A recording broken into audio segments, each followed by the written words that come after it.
Hello दोस्तों, दक्षिण के स्वाद में एक बार फिर से स्वागत है। सर्दियां आ रही है, अब जाने को भी है। अगर अभी आपने ये चटनी नहीं बनाई तो फिर साल भर पीछे रह जाएंगे और पछताएंगे कि मैंने ये चटनी क्यों नहीं बनाई है। तो इतनी स्वादिष्ट चटनी, और ये 10 साल भी रहेगा अगर आप सही तरीके से बनाएंगे तो। और वो तरीका क्या है वो मैं आपको बताऊंगी। तो मैं आपको दिखाऊंगी भी कि पुरानी चटनी मेरे पास कितने दिन से पड़ी है। तो हम कच्चे इमली की चटनी बनाएंगे नमक के साथ। इसमें हम मिर्ची नहीं डालेंगे, तेल भी नहीं डालेंगे। अभी ये साल भर के लिए रहता है, इसलिए नमक के साथ ही रहता है। और जब चाहिए तब हम थोड़ा थोड़ा चटनी लेके बनाएंगे, और वो कैसे बनाना है मैं आपको बताऊंगी। तो चलिए हम रेसिपी बनाना शुरू करते हैं। तो हमें बाजार से कच्ची इमली को लेके आना है, जो ऐसे रहे, ताजे रहे, और जिसमें बीज ज़्यादा बने ना हो। अगर बीज बन भी जाएंगे तो कोई प्रॉब्लम नहीं है, हम उसको भी बना सकते हैं। तो इस तरह से आप ताजे ताजे कच्चे इमली ले आइएगा। ये मैंने 1.5 किलो कच्चे इमली को लाइक बना रही हूँ आपको दिखाने के लिए। वैसे तो हम लोग ज़्यादा भी बनाते हैं।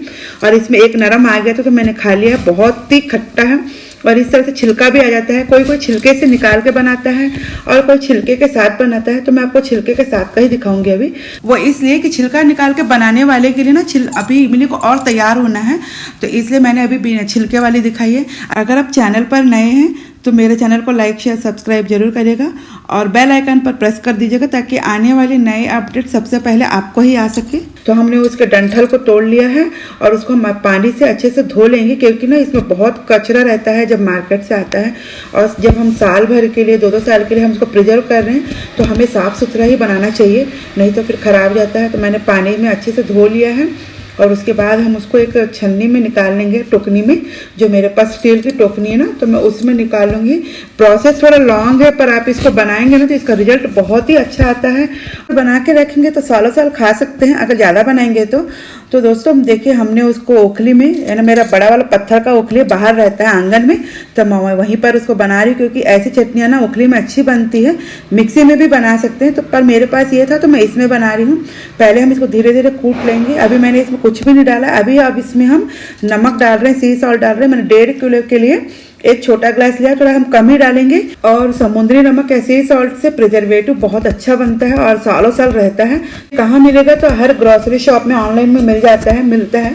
तो अगर मिल सके तो आप इसी से बनाइए, नहीं तो अपना मामूली फ्री फ्लोइंग भी डाल के बना सकते हैं। तो नमक मिलाने के बाद जितना हो सके हम उतना कूट लेंगे महीन, और उसके बाद हम उसको निकाल लेंगे। हमारी चटनी बन गई है। तो ओखली में से हम पूरी चटनी निकाल लेंगे और उसमें अभी हम दूसरा प्रिजर्वेटिव डालेंगे, और वो है हमारी हल्दी। और ये भी एंटीबायोटिक है और प्रिजर्वेटिव है। इसको हर चटनी में डाला जाता है, खास करके हमारे साउथ इंडियन चटनीज में तो हर चटनी में आपको ये दोनों मिलेंगे। अगर नमक और ये नहीं रहेगा तो चटनी बनती ही नहीं है। हम एक छोटा चम्मच हल्दी डालेंगे, 1 टीस्पून है। हमने पहले नमक डाल लिया इसमें, अब नमक नहीं मिलाएंगे और हल्दी को डालकर अच्छे से मिला लेंगे, ताकि हमारी चटनी का रंग अच्छा से आ जाएगा। अगर नमक कम होगा तो हम बाद में देखेंगे बराबर है कि नहीं, अभी नहीं। अब इसको हम किसी भी चीनी मिट्टी के बर्तन में या फिर कांच के बोतल में या फिर पत्थर का जो रहता है ना, आजकल रॉक वाला आता है, उस ग्रेनाइट या उसमें बर्तन में ट्रांसफर कर लेंगे और चटनी को एकदम दबा दबा के रखेंगे ताकि हवा ना जाए उसमें। मुझे कमेंट जरूर करिएगा कि आपको रेसिपी कैसे लगी। अगर ये कुछ ना हो तो प्लास्टिक के में रखिएगा, पर स्टील के में मत रखिएगा, क्योंकि स्टील को खा लेता है, ये खट्टा है इसलिए।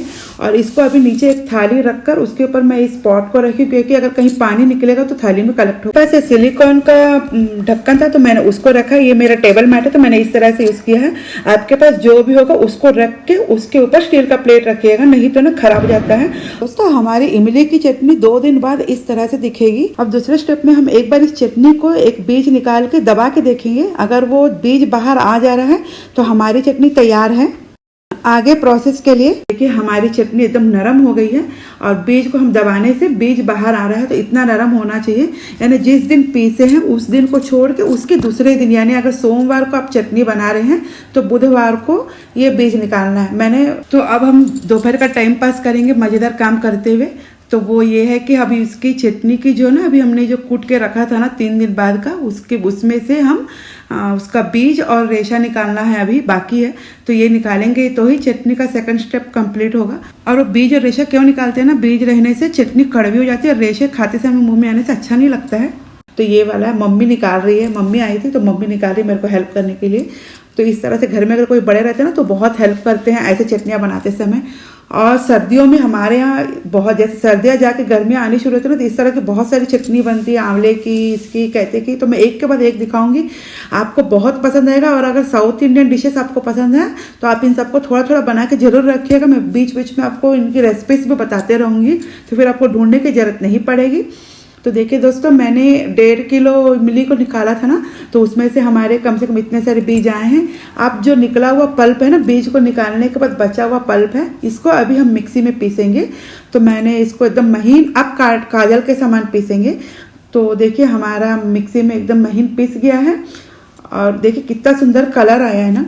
तो इस तरह से मैंने बना लिया है पूरी चटनी। मेरी 1.5 किलो चटनी है ये। अब इसको हम 2 दिन धूप दिखाएंगे, तब ये चटनी बनेगी। सोच रहे हैं कि कितना मेहनत का काम दिखा रही हूँ, इससे अच्छा तो हम खरीद के खा। बाहर की चटनियों में, खरीदी चटनियों में स्वाद तो मिलेगा, सेहत नहीं मिलेगा, पर घर में जो बनता है ना उसमें स्वाद और सेहत दोनों मिलता है। तो आप सोचेंगे सेहत कहाँ से आ गई है। तो जब हम ये चटनियाँ इस तरह से धूप में सुखाते हैं ना, तो इसमें पूरा डी विटामिन भरपूर मात्रा में मिलती है। तो जब बारिश के समय सूर्य नहीं आता या हमें डी विटामिन नहीं मिलती है, तो उस समय हम इन चटनियों को यूज़ करके डी विटामिन को भरपूर मात्रा में पा सकते हैं। इसलिए हमारे घर के बड़े लोग कहते हैं कि सभी चीज़ों को धूप दिखाओ ताकि डी विटामिन उसमें आ सके। और जो ये चटनी है ना, ये 10 साल पुरानी चटनी है। और इस चटनी को परहेज में, या जैसे डिलीवरी होने के बाद नई माँ को इसकी चटनी बना के देते हैं, तो हमारे यहाँ परहेज में इस तरह से चटनियाँ बनाई जाती हैं। मुंह का स्वाद खराब रहे ना, तो इस तरह से चटनी बनाकर, इसकी चटनी बनाकर देते हैं, तो आराम से खा सकते हैं। तो इसलिए हम जैसे साल भर, हर साल नया चटनी बनाते हैं ना, पुरानी चटनी को हम, तो उसको हम लोग डब्बे में डाल के रख लेते हैं, एक डब्बे में डाल के अलग से रख लेते हैं। तो इस तरह से उसके ऊपर हर साल थोड़ा थोड़ा डालते हैं, जैसे बैंक में पैसा जमा करते हैं, तो हम लोग इस तरह से चटनियों को जमा करते हैं, ताकि जब जरूरत पड़ेगा ना तो इन सबको यूज करते। क्योंकि नई तो मिल जाती, पुरानी बिल्कुल नहीं मिलती कहीं भी। तो जो डार्क कलर में है वो पुरानी है, और जो ये हल्के कलर में पीले रंग में है ये वाली नई है। तो आप सोच लेंगे कि एक चटनी हमने देख ली तो दूसरी इसी तरह से बना लेंगे। अलग अलग तरीका रहता है प्रिजर्व करने का, तो इसलिए आप एक चटनी को देख के दूसरा उस तरह से नहीं बना सकते हैं। तो आपको इसके लिए मेरे वीडियो को देखना ही पड़ेगा, अगर आपको वाकई में चटनियों में शौक है बनाने का और खाने का। अभी तक के जो मैंने आपको चटनी बनाना सिखाया था वो नमक के साथ था, जो ये बेस है, और इस बेस से हम बहुत सारी चटनियाँ बना सकते हैं। तो इसके बाद जो मैं दूसरा वीडियो अपलोड करूंगी, मैं उसमें इन चटनियों को कैसे बनाना है, पुरानी और नई दोनों दिखाऊंगी, स्वाद वाली भी और सेहत वाली भी। तो आप मेरे वीडियो को इसी तरह देखते रहिए और मेरे चैनल को लाइक शेयर सब्सक्राइब जरूर करिएगा। धन्यवाद।